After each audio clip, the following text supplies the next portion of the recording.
Bachelor. So siya po yung pinakagwapo ngayon, Brother Benji.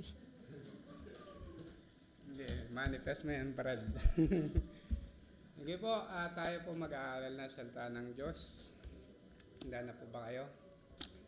Sige po, buksan po natin ang ating mga Bible. The book of Luke chapter 14. Supposed to be dapat po si Brother Andre ang ating tagapagsalita ngayong gabi. Pero meron pong mga pangyayari na hindi natin inaasahan. Andun po siya ngayon sa Abu Dhabi. Ayun po. Ano? At salamat sa Panginoon. At nandito tayong lahat. Amen. Yan po ba kayo? Amen. Saan na ba ako? Luke chapter 14, verse 34 hanggang 35. Ako na lamang pong magbabasa. Tapos habang binabasa ko po, basahin din po ng inyong mga mata. Ano po? Luke chapter 14, verse 34 hanggang 35. Ito po yung sinasabi ng salita ng Diyos. Salt is good, but if the salt have lost his savor, wherewith shall it be seasoned?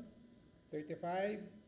It is neither fit to the land, nor yet for the dunghill, but men cast it out. He that hath ears to hear, let him hear. Sige po, tayo po ay manalangin muna. Ama naming Diyos na makapangyarihan sa lahat, Panginoon, salamat po muli sa gabi pong ito na pinakalob niyo po sa amin upang kami po ay makapakinig ng iyong salita. Salamat po sa pribilehiyo na pinakalob niyo po sa amin na kami po ay nandirito ngayon po, Panginoon. Salamat po sa inyong kadakilaan sa buhay ng bawat isa po sa amin. Salamat po sa pagpapala at biyaya, Panginoon. At amin pong panalangin sa inyong salita na amin pong mapapag-aralan sa gabi pong ito ay nawa maging pagpapala po sa bawat isa po sa amin at nawa maunawaan po namin ang katotohanan na nanggagaling po sa inyong salita. At nawa hindi lamang po namin marinig, hindi lang namin basta maunawaan, bagkos may apply din po namin ito sa buhay po namin bilang mga anak po ninyo po, Panginoon. At nawa ikaw po magbigay knowledge and wisdom sa bawat isa po sa amin. Ano man po mga bagay na makakahadlang po sa amin sa pakakinig ng inyong salita, huwag niyo po itong pahintulutan, Panginoon. At nawa, bigyan niyo po ng focus ang bawat isa po sa amin. Ganoon din po, Panginoon, ang aming connection through internet. Nawa, maging maayos din po ito upang ang mga kapatiran po namin na nasa Zoom ay makapakinig din po sila ng maayos po, Panginoon. At nawa, maging blessing sa bawat isa po sa amin ang inyong salita na mapapakinggan po, Panginoon. Patawad po sa aming mga kasalanan at pagkukulang po sa inyo at lahat po ng papuri at pasasalamat binabalik po namin sa inyo. In Jesus' name we pray. Amen. Amen. So, salamat po sa Panginoon. Actually, kagabi lang po ako sinabihan ni Pastor Jake. Biglaan to, po. Pero salamat sa Panginoon kahit pa paano nakapag-aral po tayo. Kahit sa maiksing oras lang, po. At we do believe na powerful po ang salita ng Diyos. Amen. At kung talagang uunawain natin, ito po ay makapangyarihan at talagang kung iintindihin natin ay talagang makapagbabago ng buhay ng tao. Amen. Po. So at dito po sa ating pag-aaralan, in Luke chapter 14 verse 34 to 35, ang title po ng ating pag-aaralan, When Salt Stops Being Salt. Bakit ba asin? Ginamit ng Panginoon dito yung asin. And at this time, sa panahon po ni Jesus Christ, ano ba kahalaga yung asin ng mga panahong yun? Tama. Papasahin nyo bakit asin ang ginamit ng Panginoon dito.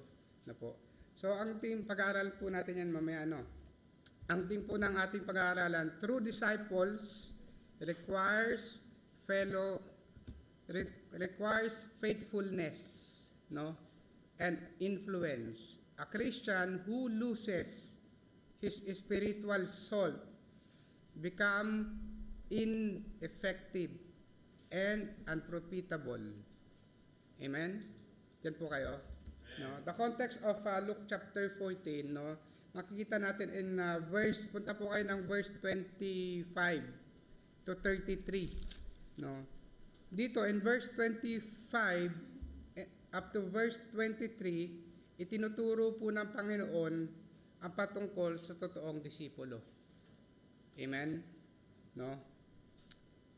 He wants believer to count the cost of following Him, and after He uses the example of salt to show the seriousness of being a disciple. So makikita natin from verse 25 hanggang verse 23, no, inilalahad ng Panginoong Kristo po dito kung gaano ba kahalaga ang pagiging isang disipulo ng Panginoong Kristo, o gaano ba kahalaga ang pagiging isang mananampalataya o isang believer o pagiging Kristiyano sa panahon natin ngayon.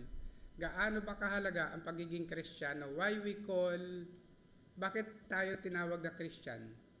Because we are followers of Christ. Tama po ba? Amen?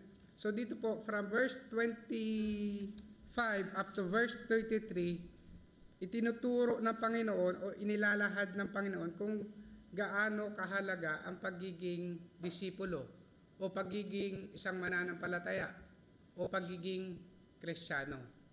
Amen? At dapat po bilang isang mananampalataya, ito po ay nauunawaan natin. Amen? Hindi lang po tayo nang dito sa church para lang umupo, makinig, and wala na. Tama po ba? Amen? So ang pagiging Kristiyano, pagiging mananampalataya o tagasunod ni Kristo, dapat po ito ay nakikita sa buhay natin. Amen? Nagmamanifest. Yung tinatawag na living testimony. Hindi mo na kailangang magsalita. Yung pamumuhay mo na, yung nagtitestify sa pagbabagong ginawa ng Diyos sa buhay natin. Simula nung siya ay tinanggap natin bilang sarili nating Panginoon at tagapagligtas. At tayo ay sumunod sa kanyang kalooban. Amen? Itong bagay na po na ito ay dapat nauunawaan natin bilang isang tagasunod na Hesukristo. Amen? Naunawaan po natin? No? So dito po sa context, Luke chapter 14, no, sa binanggit ko kanina in verse 25 to 33, tinuturo ng Panginoon yung kahalagahan, no, kalagahan ng pagiging disipulo. Following Him after the cross, no? Salt, ginamit ng Panginoon dito in verse 34 to 35, yung salt, no? So, magtatanong muna ako sa mga nagluluto kasi ako hindi ako mahilig magluto. Gaano po ba kahalaga yung asin? Hingi lang ako ng mga sagot, siguro mga 3-4 na sagot. Gaano po kahalaga yung asin?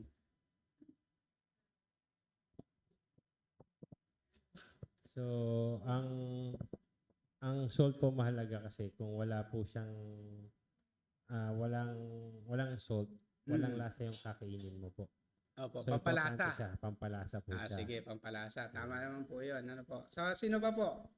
May sagot.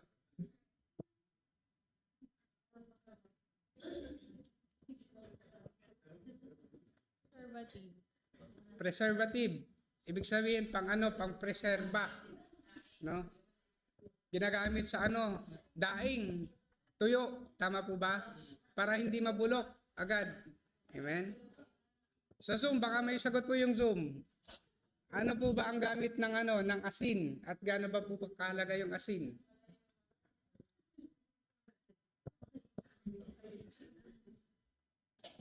Sige po, baka mayroong gustong sumagot sa Zoom.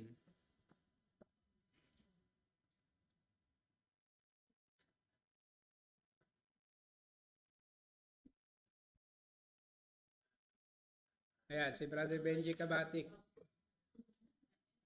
Bro, mahalaga ang asin sa pagluluto. Kasi Ano daw? pag walang asin, wala yung lasa yung pagkain. Pantanggal ng lansa. Pampalasa, pampreservative, pangtanggal ng lansa, o panlinis. O last, dito sa side na to. UTI. Baka may sagot kayo. Tama naman po lahat, walang mali pong sagot. Ano po ang gamit ng asin bukod sa pangpalasa, pang-preservative, pantanggal ng lansa, panlinis, ano pa, last? Ate Connie. Ano ba ang gamit ng asin? Ano po? Ano na po? Pak, pak, panakot sa aswang. Nilalagay daw yung sa labas ng pintuan. No? Ano. So, bakit po natin tinatanong yan? Ano po? No? Dahil alam naman natin na napakahalaga ng asin. No? Tama naman po yung sinabi ng bawat isa po sa atin. Imagine nyo po, nagluto po kayo sa pagkain natin, yung mga pagkain natin. Nagluto ka ng sinigang. Kahit budburan mo yan ng maraming sinigang mix, pag walang asin, maasim lang siya, hindi masarap yung lasa. Tama po. No, pag kinain nyo, parang may kulang palagi. Kahit napakakonting butil lang po ng asin, ang laki ng nagiging epekto niya. Imagine nyo po, may karne, may isda, kung ano-anong sangkap niya. Pero without that small amount of salt,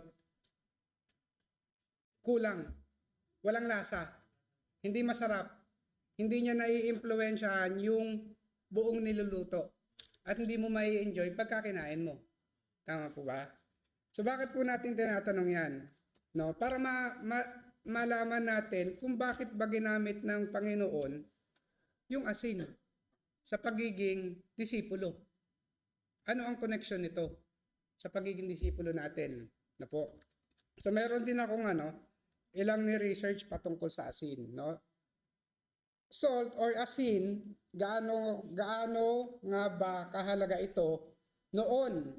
Kasi sa time ng Panginoon niya ito ginamit Compare ngayon Ngayon meron tayong mga Knorr cubes, meron tayong mga magic sarap, nam-nam, ano ba bang mga meron ngayon na nilalagay na pampalasa? Diba po? Napakarami nang ginagamit ngayon. Pero kahit gamitin mo lahat ng yon, kapag wala asin, kulang pa rin. Tama po ba? No? Ito po yung ilang mga na research ko patungkol sa asin. Ano po? Yan, pampalasa po ng pagkain. Tama po yung sinabi ni Brother Albert, no? Pangunahing gamit po yan, no? Pang-preservation, tama po yung sinabi ni Sister Annalisa. Sa pagkain, tuyo, daing, buro, tama ba? Sa buro, minsan yung bagoong, yung bagoong isda, di ba may bagoong alamang tapos may bagoong isda? Di ba po nilalagyan ng asin yun? Para hindi, yun yung para tumagal. Opo. Tapos, yung lutong nilalagyan ng asin na maraming suka, para matagal mapanis, lalagyan mo siya ng maraming asin. Paksiw, di ba po? No? Panglinis, yung sinabi ni Pastor, no? Ginagamit po yan panglinis, disinfectant.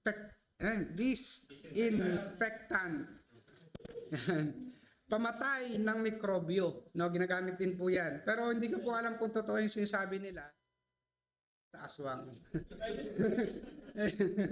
Yung nilalagay daw dyan sa pinto,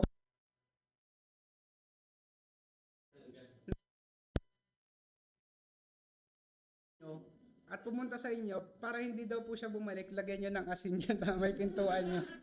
Pero hindi ko pa alam kung totoo po yun Ano lang po yun, naririnig ko lang. Mas naniniwala po tayo sa Bible, no? Salita ng Diyos. Pag may utang, magbayad. No, wag nating takasan. No? At ito po, nung panahon po ng Panginoong Jesucristo, ang asin ginagamit sa agrikultura. Ginagamit po siya pambayad. Kumbaga bibili ka ng something sa kanila at yun yung pambabayad mo. No, meron siyang halaga. Amen? At in the Bible times, in the Old Testament, meron din pong tinatawag na covenant of salt. Kung bubuksan nyo, i-note nyo na lang po. Covenant of salt sa Numbers chapter 18 verse 19, no? And 2 Chronicles chapter 13 verse 5, no? At makikita po natin dito yung permanent, matibay at hindi masisira. Ini-explain po diyan sa verses na yan, no? Ibig sabihin hindi marupok, hindi nasisira at napipreserve o napapanatili. Amen? At isa pang bagay, ginagamit din po ito sa medisina. Panggamot sa mga sugat. 'Di ba meron tayo yung powder, ano ba 'yon? Lalagay sa sugat sa Pilipinas. Yung puti. Penicillin, no? Noong panahon po nila ginagamit po 'yan gamot, medisina. Amen. O sa hygiene, no? Pangunahing panimpla sa tubig para sa sore throat. 'Yon, nilalagay niyo yan dito yung asin, 'di ba? Tapos minumumog niyo. Ganyan. So, panglinis po siya sa balat, no? At hindi ko alam kung totoo to, ang sabi niya dito, pang-imbalsamo sa patay. No po, ginagamit siya pang-imbalsamo sa patay, no? And ano daw? Dinuguan daw, no? And doon po sa sa in the Old Testament nga, sa binanggit ko kanina, sa religious temple, no, sa Leviticus chapter 2, note nyo na lang po verse 13, no, ang bawat handog sa Diyos ay dapat lagyan ng asin. No, binanggit po 'yan in Leviticus chapter 2 verse 13. Bakit po kailangan ng asin? To purify, to preserve, preservation, permanence, and yung covenant, no? So ganito po kahalaga yung asin, no, noong mga panahong 'yun. Amen. At ganun din sa panahon po natin. Amen po. So makikita natin dito na binanggit ng Panginoon yung asin, no? Ano ba ang sinisimbolo ng asin sa ating pinag-aaralan in Luke chapter 14 verse 34 to 35. No, based po sa pinag-aaralan natin o sa binanggit ko kanina from verse 25 to 33, tinuturo ng Panginoon yung kahalagahan ng pagiging isang disipulo. And salt is symbolic of the believer's influence and faithfulness. Amen. Ito po ay nagsisimbolo sa isang mananampalataya na maka-impluwensya ng kanyang katapatan sa Panginoong Hesukristo. Amen? No? So number 1, binanggit po dito in Luke chapter 14 verse 34. So makikita po natin dito ang unang binanggit ng Panginoon, salt is good. Maganda po ba ang asin? Tama.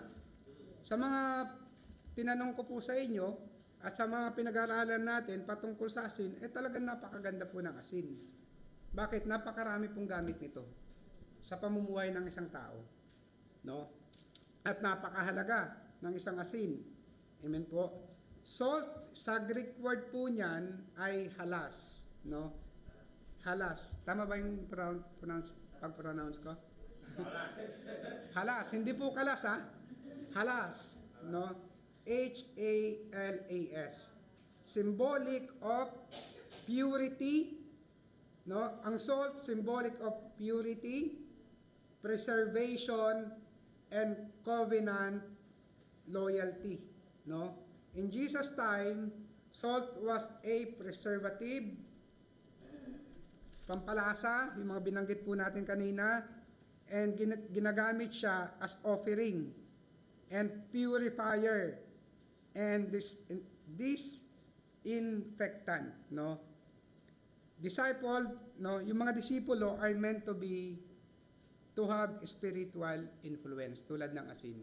Dapat po tayo ay katulad ng asin ay nakaka-impluwensya. Amen. Tama po ba? Amen.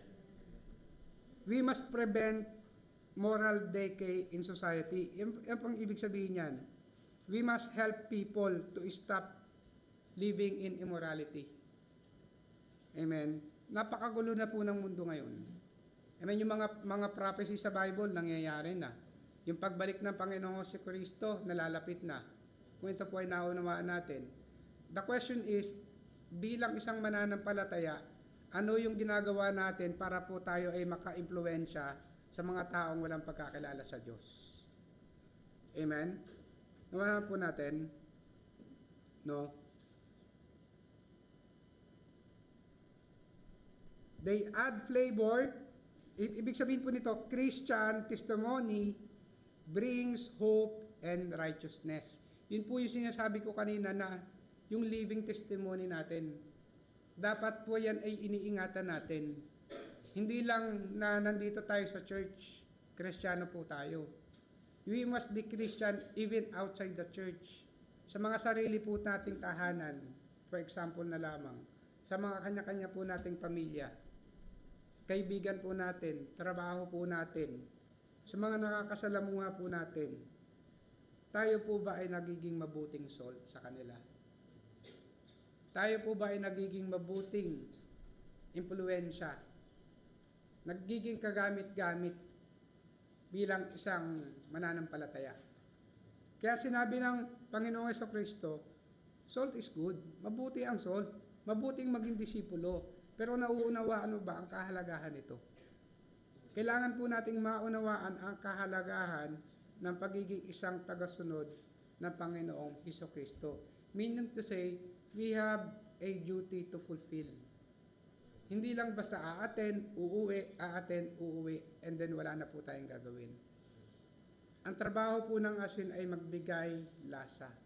Ibig sabihin, magbigay gana to influence others. Amen? We must share the gospel to others. Amen? Kung sometimes mahirap magsalita, mahirap mag-share, nahihiya, we can give tracts. No po, salita po ng Diyos, mahalaga po yan, patungkol po sa kaligtasan ng kaluluwa po natin, basahin po ninyo. Amen? No? Number 2, no? So meaning, the true disciple has spiritual effect. Dapat may effect tayo sa ibang tao. No? Dapat nakaka-impluwensya tayo sa ibang tao, no? Sa ating pananampalataya at mayroong pagbabago sa buhay natin, syempre, una, no? Without changes sa buhay po natin, kailangan nating suriin yung ating mga sarili.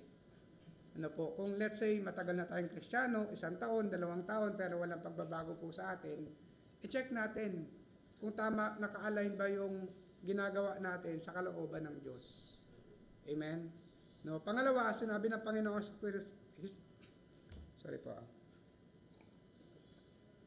Pangalawa, sinabi po ng Panginoong Jesucristo po dito, no, in verse 34 as well, but if the salt have lost his savor, no, kung ang asin daw ay mawawala ng lasa, ano na ba yung magiging gamit nito?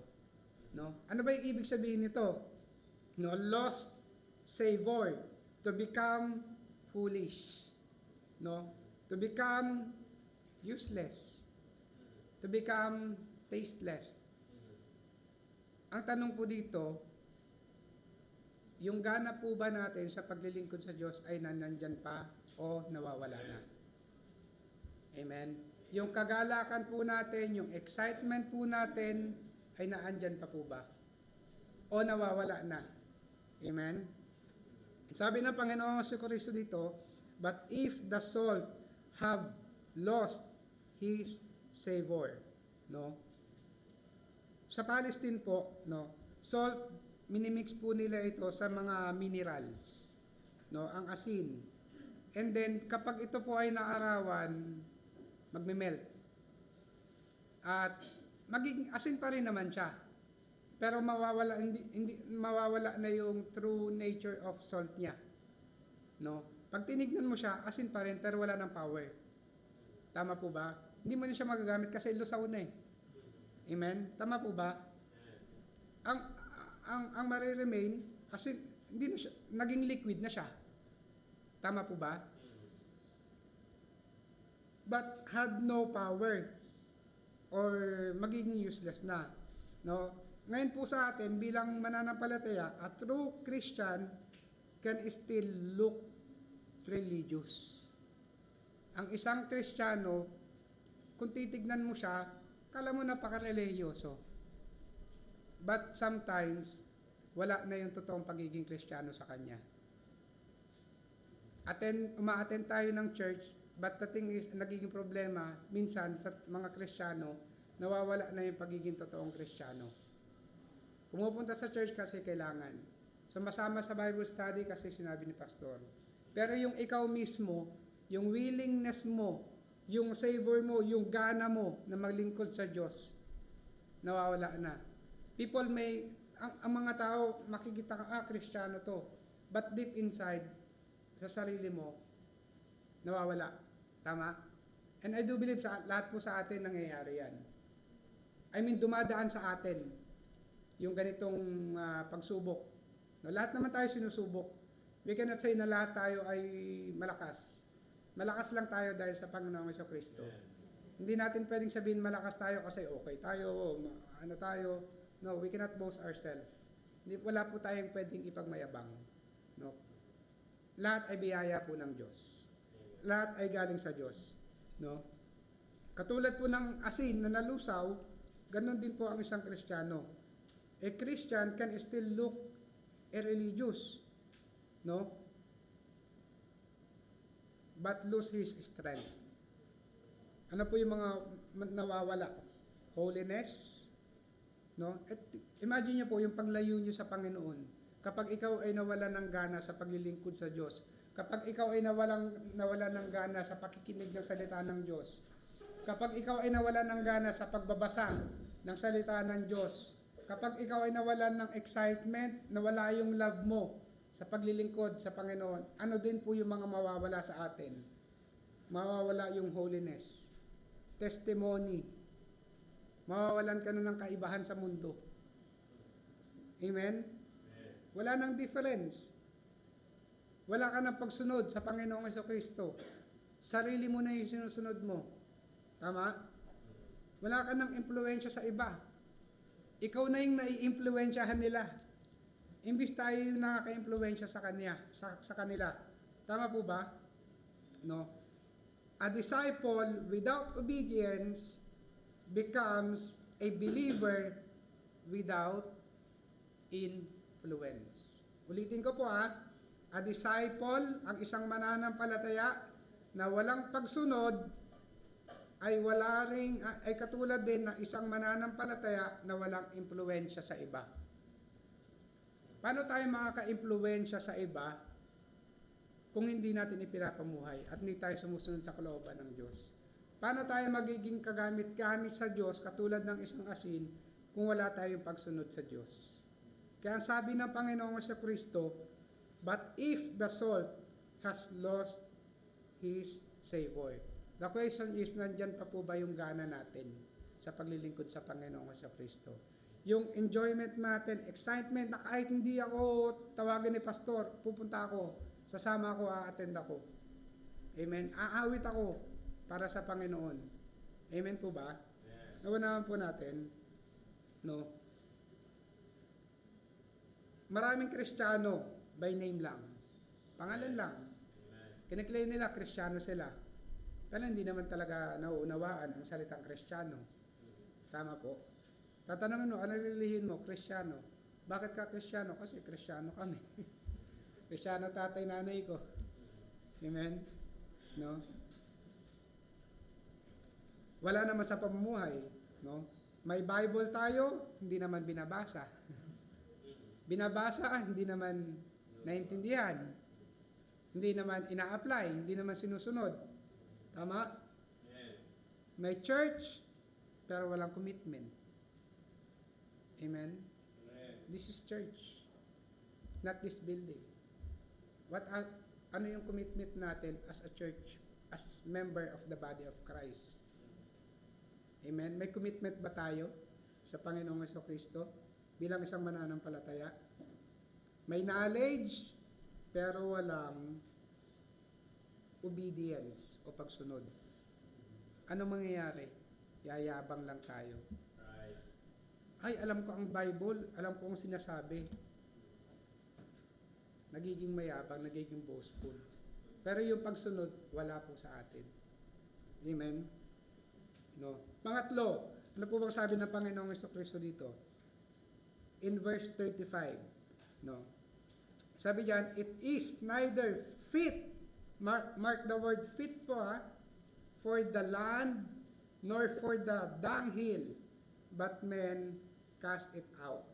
Ano ba yung sabihin ng land? Lupa. So, ginagamit ang asin bilang isang pataba sa lupa. Tama? Yung dung, ito po yung, kung di ako nagkakamali po yung dung, isa po siyang kumpol ng dumi ng hayop. Tama ba ako? Dung. D-U-N-G. Tama? So, isa siyang kumpol na dumi ng hayop. No? Kung may sa mga probinsya nyo, ewan ko, may nakasakay na sa inyo sa kalabaw, tapos nakasakay kayo sa likod, may kariton doon, yung hinihila-hila, tapos tatai yung kalabaw, kukumpol doon sa sa kalsada. Yung po tinatawag na dung, no? Correct niyo po ako kung mali po yung sinasabi ko patungkol sa dung. But based on my research, yun po yung dung, no? And then, dung, tumpok ng dumi ng hayop, no? Meaning, a powerless disciple is not helpful, not influence. Yung sinasabi po ng Panginoon dito na it is neither fit, hindi kagamit-gamit. Alam mo yun, parang sinabi, hindi ka fit to work. Hindi ka para dyan sa trabaho na yan. Kasi may sakit ka, you're not fit to work. Hindi ka pumasa sa tawag dito? Medical. Hindi ka fit to work. Hindi ka fit na magtrabaho. No? Hindi ka siya sa'yo yung damit, hindi fit sa'yo. Malaki ka, no? No, ibig sabihin, hindi na siya magagamit. No, hindi po siya kagamit-gamit. Amen? Naunawaan po natin, powerless na siya. No, hindi na siya kagamit-gamit o hindi na siya nakaka-influensya. O ano na siya, unprofitable na. Amen? Cast out, sinabi ng Panginoon diyan, meaning wasted. O wasted purpose, wala na siyang purpose, wala na siyang halaga. Itatapon na lang. Amen? No, God save us to have purpose. Niligtas tayo ng Diyos dahil may dahilan ang Diyos at may purpose ang Diyos. Nawanawan po ba natin? No? May purpose ang Diyos kung bakit niya tayo iniligtas. No? Your testimony and fruitfulness, not just existence. O hindi lang basta nabubuhay. Hindi lang po tayo basta nabubuhay sa mundong ito. Nakakilala tayo sa Panginoon, may purpose ang Diyos po sa buhay po natin. Amen? At sinabi din ng Panginoon dyan, in verse 35, He that hath an ears to hear, let him hear. Narinig niyo po ba yung salita ng Diyos? Ano pong ibig sabihin ng Panginoon sa Kristo dito? Ito po ay Jesus end with serious warning to the people. Ang kausap niya po dito ay mga tao. No? Not invitation, but ito pong sinasabi niya dito ay command. Sabi niya po dito, He that hath ears to hear, let him hear. Makinig ka kung meron kang pandinig. Huwag kang magbingi-bigihan. Pakinggan mo, unawain mo, at i-apply mo, at sundin mo. Amen? Nawala niyo po? True disciples, listen. Nakikinig. At sumusunod. And remain faithful sa Panginoon. No? Para po sa application, no? I-check po natin yung ating mga sarili. Ako ba ay may lasa pa? Ako ba ay may gana pa? Bilang tagasunod ng Diyos? O ako ay napipilitan na lang?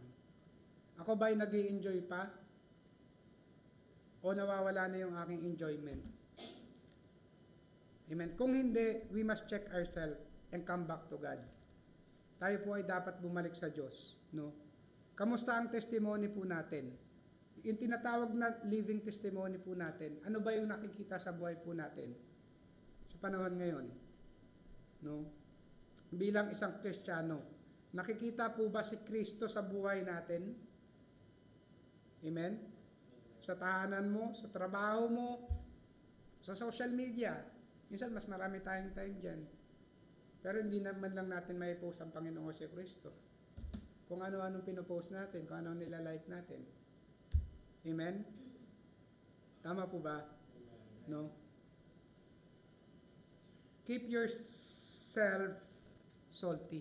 Ibig sabihin, panatiliin mong may gana ka sa paglilingkod sa Panginoong Jesucristo. Panatiliin mong meron kang gana sa pagbabasa ng salita ng Diyos. May gana ka sa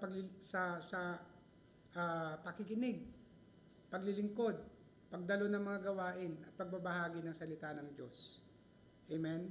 Sabi nga ng salita ng Diyos, diba? Isang kaluluwa lang ang maligtas. Gano'ng karaming anghel yung nagsasaya sa langit. Amen? Tama po? Keep yourself salty.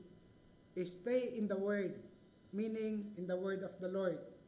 No? Stay in the Word. Live in holiness.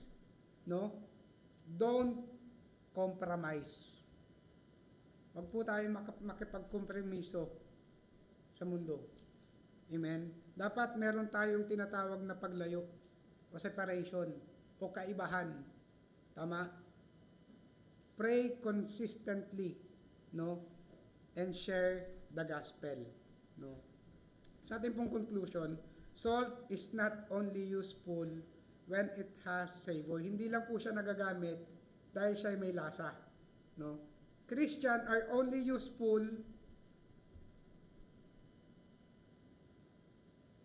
hindi ko maintindihan yung sinulat ko. No, following Christ is not just a believing. It is obeying, influencing, and standing in the truth. No, ano po yung challenge natin dito? Are you still salt with savor? No? Ikaw ba isang Kristiyanong may gana pa rin sa paglilingkod sa Panginoon? Or salt with appearance? Christian with appearance only? Ano po? So may sinulat po ako dito yung binanggit ni Pastor Jay kanina.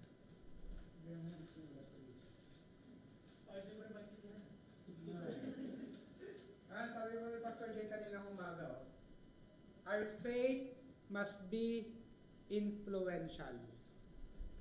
Dapat po tayo ay nakaka-impluwensya sa iba. Amen?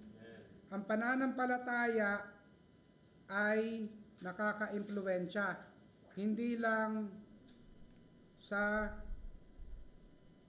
kanilang lugar, ngunit umaabot sa ibang lugar at ibang bansa. No, your faith influence your family, friends, co-worker, or other people. Nakaka-impluwensya po ba tayo sa iba? And we must be influenced to others. No? Talas po sa pagtatapos natin, ano? Kung nawawala na po yung saltness natin o yung gana natin, no? Or kung nawawalan ka na ng gana, balik po tayo sa Diyos. Time na nanghihina po talaga tayo. Time na may mga tanong tayo sa utak natin. Time na may mga pinagdadaanan po tayo.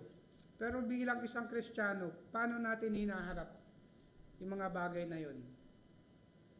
Amen? Kung nawawala na po yung gana natin, balik tayo sa Diyos. Lord, tayo, hingi tayo ng tawad.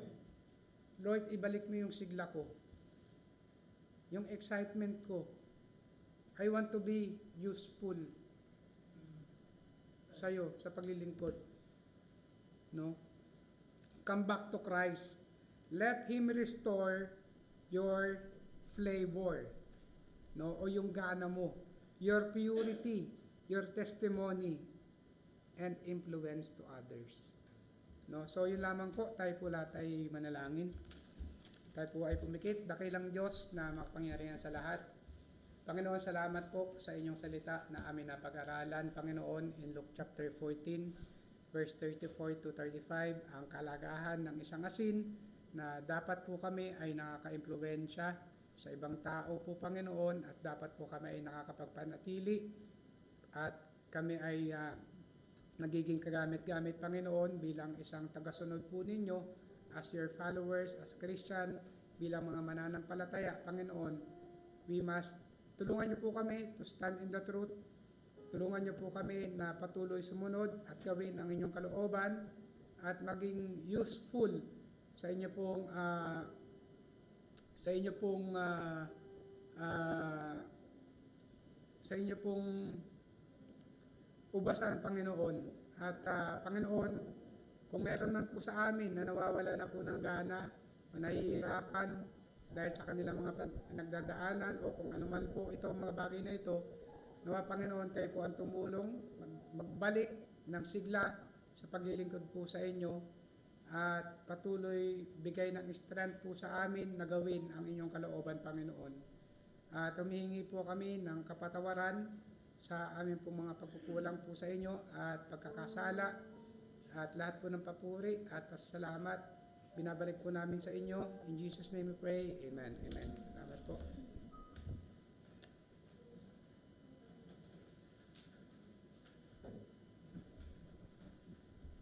Yung sino nakaabot dito nung yung asin na parang bato.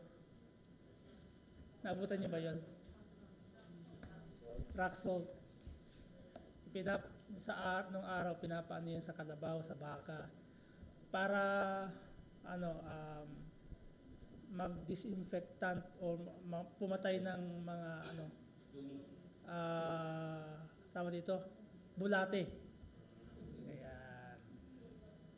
But originally, ang salt ay kinukuha yan sa gilid ng bundok, sa bato. Alam niyo yan? Na ano yun, hindi sa dagat. Okay? Nasa bato siya. Nakaano siya sa bato. So ngayon, yung mga sinaunang tao, ang gamit nila, tapos ihahalo yun sa pag nagluluto sila.